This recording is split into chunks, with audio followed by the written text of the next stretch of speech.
Hey guys, we are doing another non-traditional episode of Locks on Blue Jackets today as we continue to think about and talk about the loss of Johnny Gaudreau and his brother Matthew. And with the funeral being yesterday, well, today as of recording this, I wanted to talk a little bit about how you honor the legacy of players like this, and so how best the Blue Jackets can organize or honor the legacy of Johnny Gaudreau, who's only here for a couple of years. But is there an option here? Is it retiring the number? Is there an award to be named after him? Is there, there's a lot of things that you can do to kind of honor a player who gave a lot to the team, even if he was only here for a little while. I'm Jay Foster. I host Locked on Blue Jackets, which is the show that you are listening to right now. We are usually a lot more upbeat and excited than this, but it doesn't feel right to be kind of super chipper and enthusiastic when what we're talking about sucks as much as it does. So I'm hoping that tomorrow we can kind of get back to not normality, but I want to talk a little bit tomorrow about kind of the Blue Jackets going forward. Their prospect tournament starts on Friday, I believe. So I want to kind of talk about that a little bit. But as of today, we're going to talk a little bit more about Johnny Gaudreau, Matthew Gaudreau, and kind of how the Blue Jackets can honor their legacy. And, there's a couple of ways that they can do this. So I want to talk first about, I want to talk about potential retiring their jersey numbers or taking them out of circulation, how likely that is to happen in Columbus, in Calgary,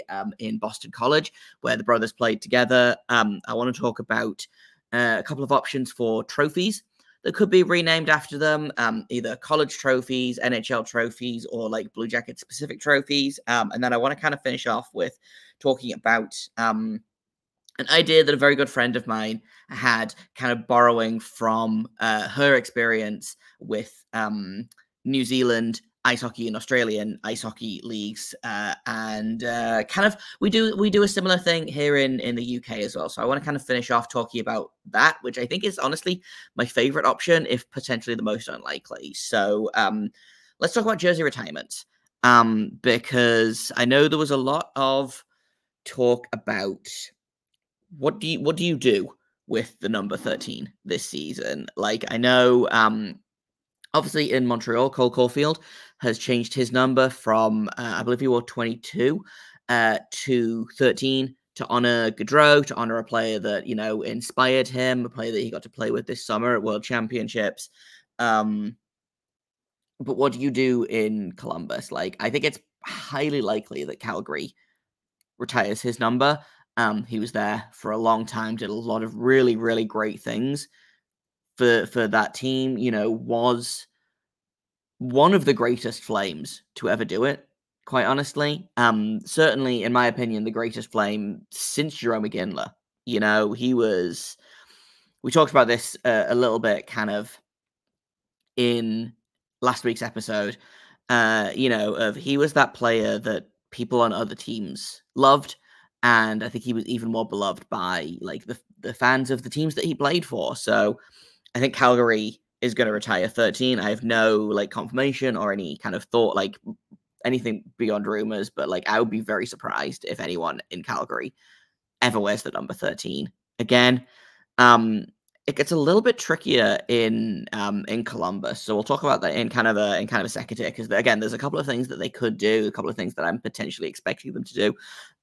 But Boston College, they did not have a player last season wear number 13, as far as I am aware, as far as I can remember. Anyway, Boston College did not have a player wearing 13. They did have a player who wore 21 last season, and he is no longer wearing that number this season. That was the number that Matthew Gaudreau had when he was at Boston College. The brothers wore 13 and 21, and now I believe the number 21 has changed his number. to, gosh, what was it?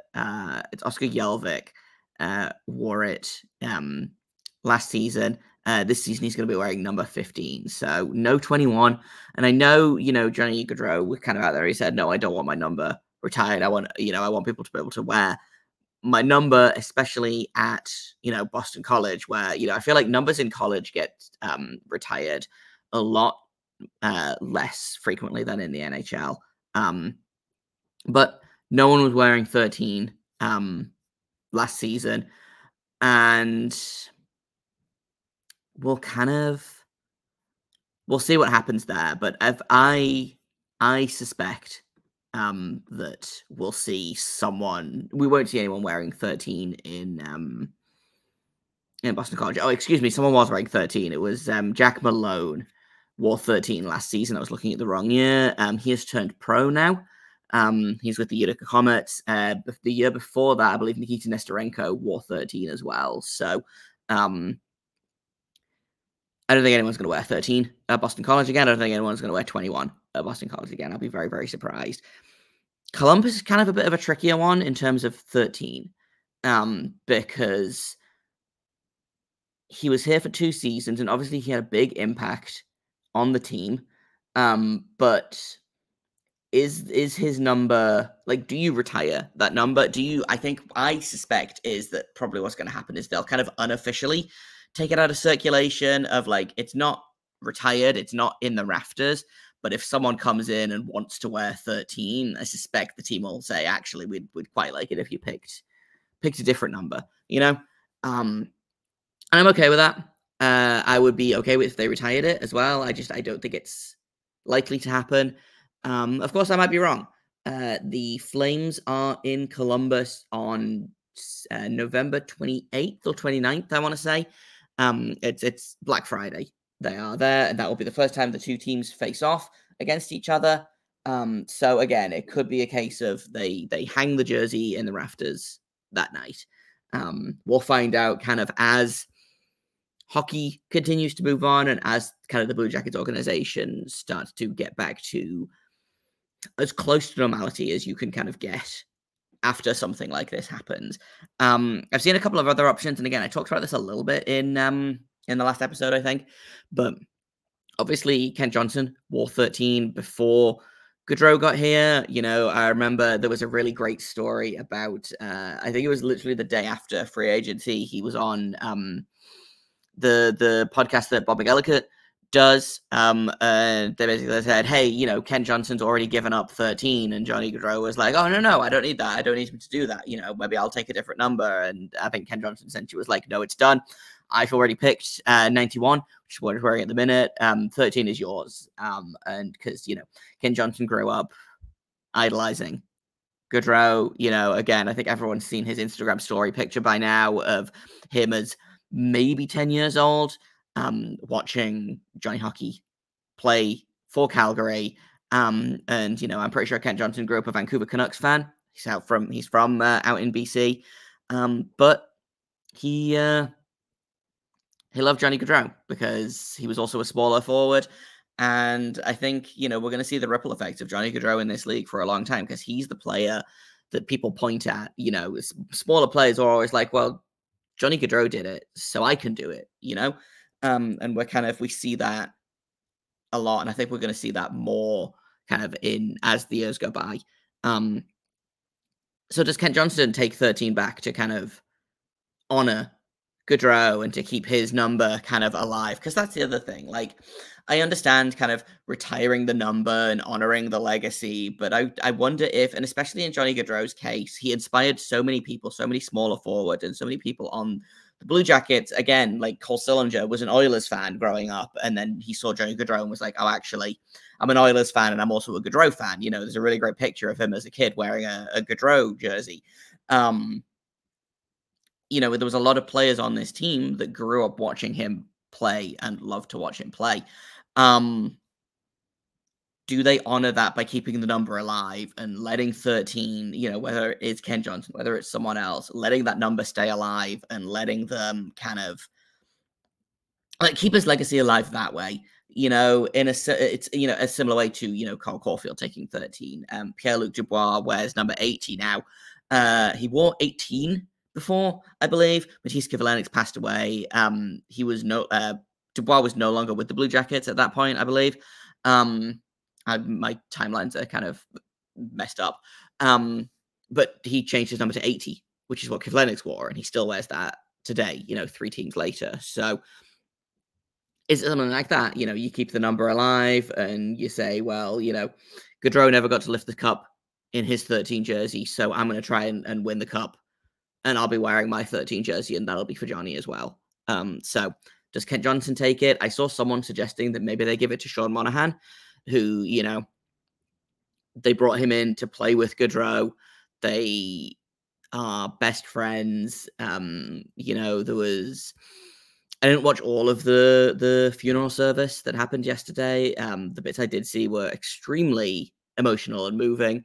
Meredith Gaudreau, Johnny's wife, talked a lot about Sean Monahan and Johnny Gaudreau were, inseparable. And Johnny wanted to be just like Sean. And if Sean got a new car, then Johnny was going to get the same car. If Sean got a dog, Johnny was going to get the same kind of dog, So I wonder if they give it to Monahan as like listen, he was your friend before he belonged to any of us. If you want the number, it's yours. So that's kind of the options. I don't know if any of those I don't think Monahan will take it. He might. I'd be kind of surprised by it. I think the most likely option is either Kent Johnson takes it back or they take it out of circulation. But again, I also wouldn't be surprised if they put it up into the rafters, because when was the last time this happened? I actually had a conversation with my wonderful boss here at Locked On, Sean Woodley, about what do you do when things like this happen? And the last time something like this happened was Jose Fernandez of the Marlins, who died in a boating accident in, I want to say, 2015, 2016. How often does a star player for a team die while he is still actively a star player for that team? So there's basically, and especially that was baseball. There's no precedent for this. There's nothing the Blue Jackets can point to and be like, well, when this happened with so-and-so, then, they did that. So I think that it's really kind of a blank slate for Columbus to do what they think will be the best way to honor Johnny Gaudreau. And whether that's by taking 13 out of circulation or by handing it to the next generation, I think both are equally valid. I want to talk about a couple of trophy options next, because I've seen a handful of, I think the one that's getting the most traction at the minute is the Lady Byng is the only NHL award that Johnny Gaudreau won individually. Had some incredible seasons with the Flames, was, a great player. He only ever won the Lady Byng, which is for the most gentlemanly player, which I think basically now kind of means plays a lot of minutes and doesn't take penalties. But do you call that the Johnny Gaudreau award for being a gentleman, or being the most sportsman-like player, or something like that? Something else that came up: do you rename the Hobey Baker? Because Johnny Gaudreau, back in, I think, 2013, I want to say, he won the Hobey Baker. And he did it as a kid that was, and, we've heard all these great stories come out about Johnny Gaudreau, but, when he was getting weighed in at the draft, he was hiding pucks in his jockstrap to try desperately to weigh in at over 140 pounds, and I believe he won the Hobey Baker weighing in at about 130, 135 pounds, which is just truly incredible that he made it, being, I hate to almost infantilize smaller players like this, of it's truly incredible how this 5'9", 140-pound guy managed to find success, because 5'9" and 140 pounds is kind of like an average, it's kind of like a regular dude, it's small for hockey. But I feel more strongly about that, I think, in that I think he probably has a better claim to it, because I don't think you ever look at the Lady Byng and think, oh, Johnny Gaudreau, but I think Johnny Gaudreau is kind of one of the notable Hobey Baker winners, because I think it was just so impressive for him to do it. That being said, I don't know if the Hobey Baker is an award that you rename. I think I have more of an attachment to the Hobey Baker being called the Hobey Baker than I do for the Lady Byng being called the Lady Byng, and I have no real kind of logic behind that, but that's kind of how I feel about that. I think it would make more sense with the Hobey Baker, but I am more attached to that staying the name that it is.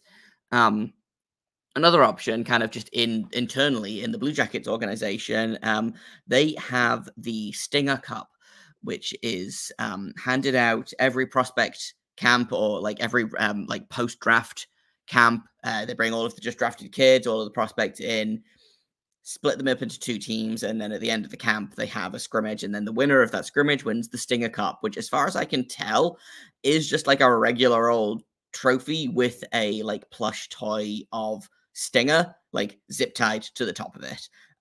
Do you rename that like the Johnny Gaudreau trophy, or the Johnny Gaudreau award, or the Johnny Gaudreau Cup, or whatever you want to call it, to again kind of honor Gaudreau and honor, I think that because again, I go back to Johnny Gaudreau inspired kids to play hockey. And I think naming a prospect-specific trophy after him, I think, is a really, really great and meaningful thing. He was never a Blue Jackets prospect, but I think he's the reason that a lot of the Blue Jackets prospects, especially the smaller guys, are where they are right now, is because they saw Johnny Gaudreau play 10 years ago and realized, oh, I want to be like him when I grow up.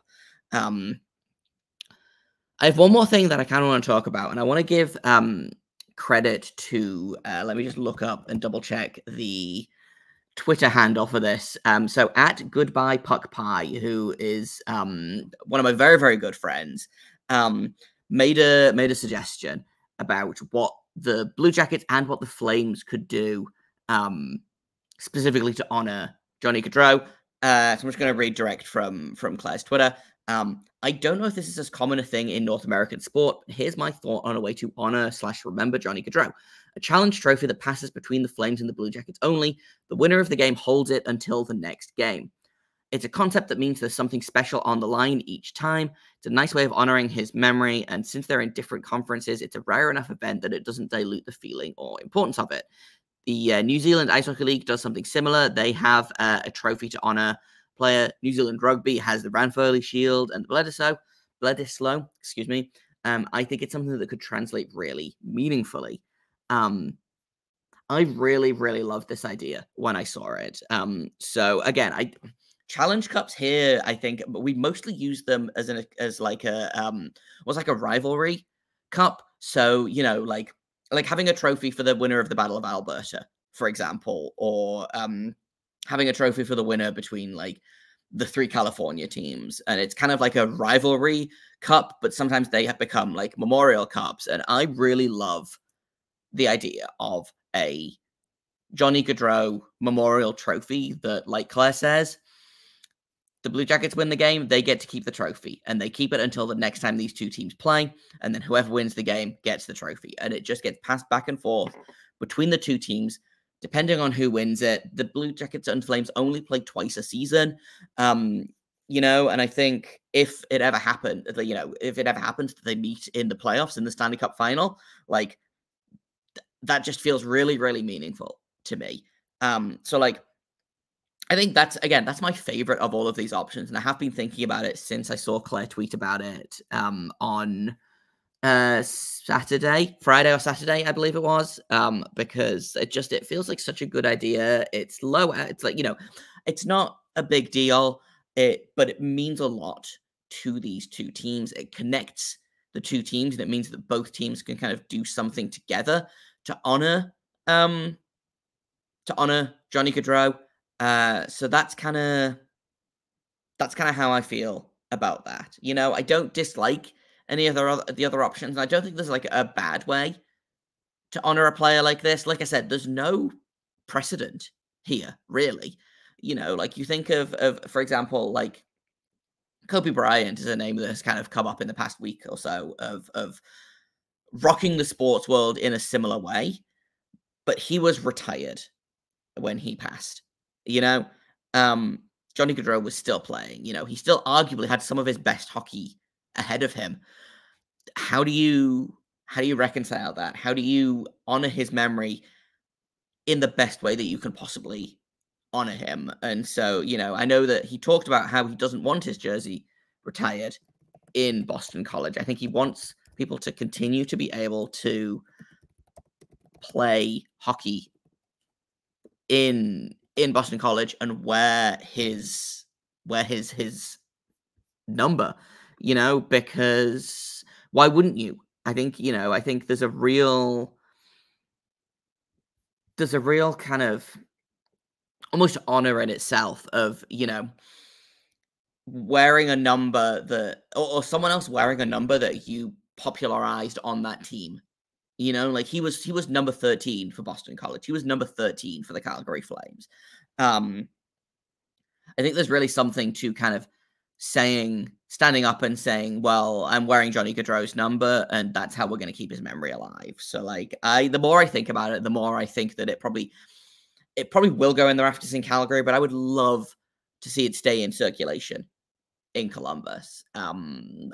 Whether that's they take it out for a season to let people heal, whether that's, and this is not me saying that they should give it to, anyone who wanders in. It's like, oh, hey, I want to wear number 13. I think there's definitely limitations to that. I think it's definitely a case of you can't just walk in and choose 13. I think you have to ask permission to wear 13. But I think Kent Johnson has a really good case for it. I think Sean Monahan has a really good case for it.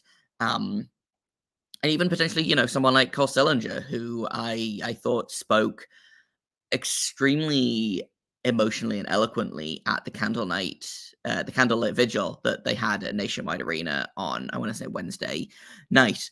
And it clearly, I think it clearly affected him very, very deeply. I think he was very close with Johnny Gaudreau, and, not to say he was closer than any of the other players, but I think it, to have him stand up there as a 21, I think he literally just turned 21 years old. To have him stand up there and speak to a crowd of people about his friend that just died, I think that says a lot to me. So I know that he just changed his number like last season or the season before, maybe. And I'm sure that they don't want to have to replace all of the Sillinger jerseys that they just replaced from when he went from 34 to 4, but I wouldn't be surprised if there's maybe some noise there about potentially Sillinger taking up number 13. But like I said, my favorite option is still this Challenge Cup trophy, this, Johnny Gaudreau Memorial Cup, Memorial Trophy, whatever you want to call it. And it passes between the Flames and the Blue Jackets every time those two teams play each other. And go from there. I think that, to me, is the best way to honor Johnny Gaudreau because, they called him Johnny Hockey for a reason. He loved this sport, I think, to a level that very, very, very few people do. Like he got that nickname for a reason, and I think that would make him happier than basically anything in the world, I think, to know that people are playing hockey and having fun in his memory. I think, and that's what's going to be tough, I think, to start the season, is it feels wrong for me to sit here and say, hey, okay, so tomorrow we're going to talk about the Blue Jackets playing hockey. We're going to talk about, how do they even start filling the hole that he has left behind in the lineup, and it sucks. It's awful to sit here and talk about that kind of stuff. But I think Johnny would not want people to sit here and mourn and cry and just kind of be stagnant in their grief. He would want people to go out there and enjoy life. He'd want them to go out there and enjoy hockey. And I think having a brand new thing that, like I said, it doesn't change a lot, but it means a lot to the two teams that he played for. And it means that, he almost gets to live on through victory. instead of living on through remembrance, if that makes sense. If you put his jersey in the rafters, I think that's always going to be a little bit sad. You're going to look up in the rafters in the Saddle Dome and you're going to be sad about it.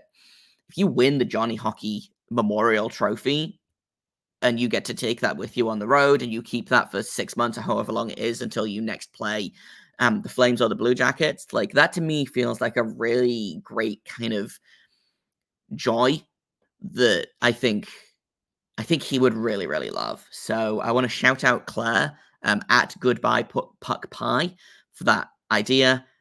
All credit to her. Like I just wanted to talk about that because I thought it was a really, really fantastic idea. And that's kind of all I've got for today. It feels weird to sit here and be like, well, tomorrow we're going to talk about this, this, and this. But I know that for some of you, you're probably not ready to think about hockey, and like that's absolutely fine. I am going to be here when you guys are ready to come back. And if you're never ready to come back, that's fine, But people, if you want to have some kind of reprieve from being sad about this, if you want some kind of escape, and like it sucks that we use sports as an escape, and then sports is where the sad thing happens that we want to escape from.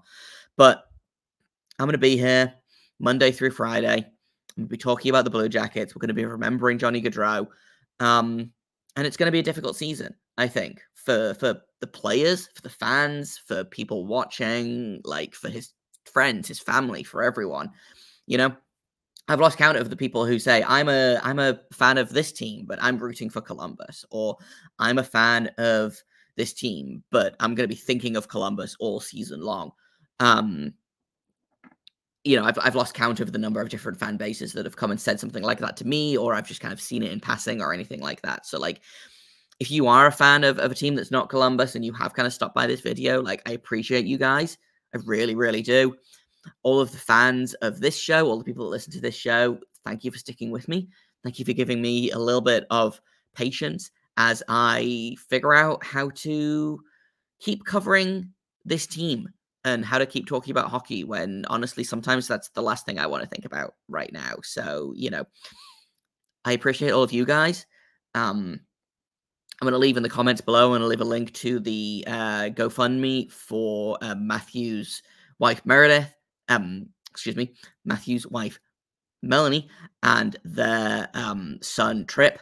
And so I'll leave that in the comments below. If you have a couple of dollars just lying around, you want to, give it to a good cause. This feels like a really great cause to me. But tomorrow we're going to talk a little bit about some Blue Jackets hockey. If you're not ready for that, again, that's fine. I'm not gonna begrudge anyone for not being ready to jump back into the sport. But if you want a little bit of a reprieve, if you want a little bit of an escape, I am gonna be here. So come hang out.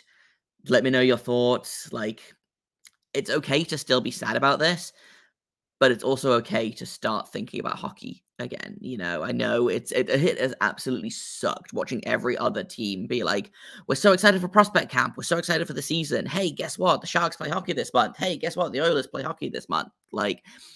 And no disrespect to those two teams. They were just the first two teams that I thought of off the top of my head. But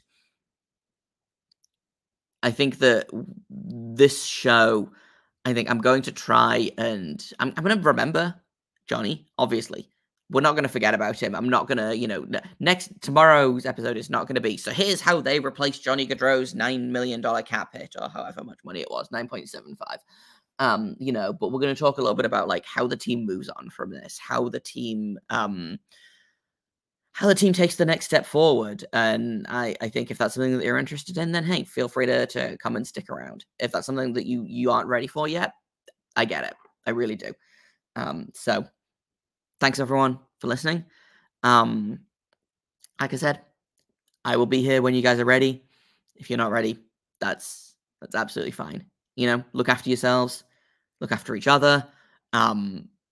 If you've had a couple of drinks, please call an Uber or walk or call a friend or something, because this was avoidable and it sucks that it happened.